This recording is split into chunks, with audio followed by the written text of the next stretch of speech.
waxaan ku suganahay hospitaalka guud ee magaalada Hargeysa waxaan la joogaa Jawaahir iyo laba wiil oo isku yaala isku dhagan Abu Rabi oo sidaa ku timi waxay ahayd bishii 8aad horaanteedii markii ay halkan ku umushay hooyadan xaaladeeda waxa aan ku soo bandhignay barnaamijka Allaha kaalmee kuwan oo istusa dadka baahan iyo inta ladan maanta ay taariikhdu tahay 5 bisha 9aad 2016 waxaan soo booqanay si aan u guddoonsiino lacag dhan $1,100 lacagta $1,100 waxaa soo diray dalka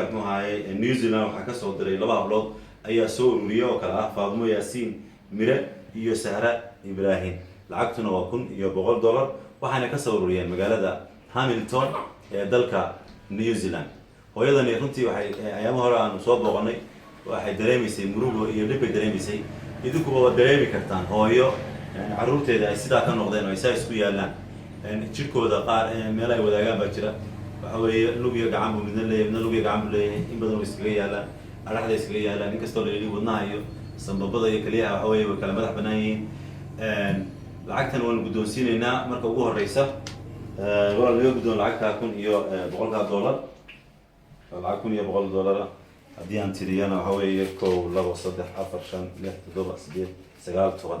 iyo boqolkaas ereyga gabadh oran doonta intaan aan siin ereyga iyada iyo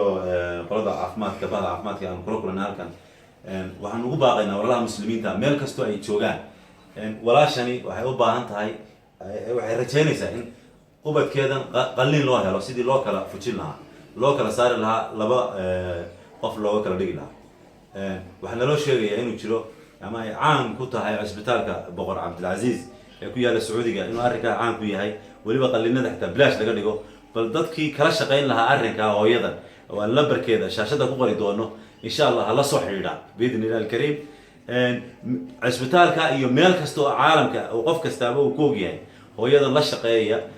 si yar oo fudud baad ma ugu qaban kartaan biidnillahi kariim aynu hooyadan garab istaagno runtii kurbad baa haysta dhib haysta raali baynu ka nahay dhamaanteen qadarka Ilaahay marka hore waxaan siinayaa microphone-ka bal hooyada lafteeda oo magaceeda Jawaahir Cabdi Xuseen bal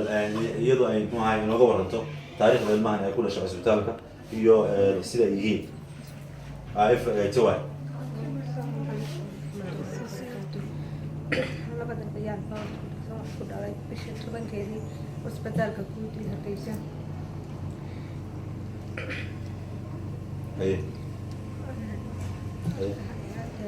لديهم عافمات كودية رفيعة إن بدن بيلسوا تدالين خاطرتو خير الله سيو هذه آد بيلسوا تدالين يكو آد وتبعاتن أركانك ولا لها مسلمين طبعا قعد سنة يا كانوا آد هو إساسي لعقتنا جزاك الله خير لعقت علتون كان جزاك الله خير ولا له تحيينا خير بان أرجينا يا يوحك بدن إلهي إنه بدل من ميزان حسناتك.